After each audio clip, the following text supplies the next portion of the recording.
మనకి రోజు పంట పండించారు అధ్యక్ష ఒక్క సంవత్సరంలో 260 లక్షల మెట్రిక్ టన్నులు సంవత్సరంలో వడ్లని దేశంలోనే అత్యధికంగా ఉత్పత్తి చేసిన రాష్ట్రంగా తెలంగాణ రాష్ట్రం మిగిలింది అధ్యక్ష. ఆనాడు ఎవరు కష్టపడి ఏ రైతు రాత్రి పగళ్ళు కష్టపడి పండించిన వడ్లను చూపించి ఏడ పండినా, అది సూర్యాపేటలో పండినా, అది నిజామాబాద్లో పండినా, అది కరీంనగర్లో పండినా, అది మెదక్లో పండినా ఈ కాళేశ్వరం నీళ్లతోనే ఈ పంట పండిందని ఆనాడు కాళేశ్వరం కథలుగా మనకు చెప్పింది అధ్యక్ష. కానీ కాళేశ్వరం కట్టడం కూలడం 3 ఏళ్లలో అయిపోయింది అధ్యక్ష. 1,00,000 కోట్లు ఆవిరైపోయినాయి.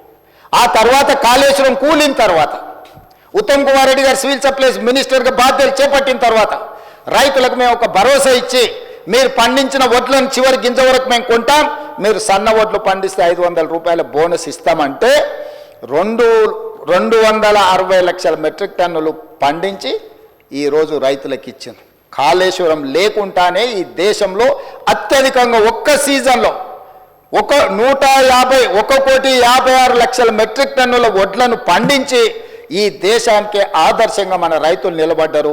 వాటన్నిటిని కొనుగోలు చేసి 3 రోజుల్లోనే రైతులకు ఈరోజు మేము వాళ్ళ నగదు వాళ్ళ ఖాతాలలోకి బదిలీ చేసాం.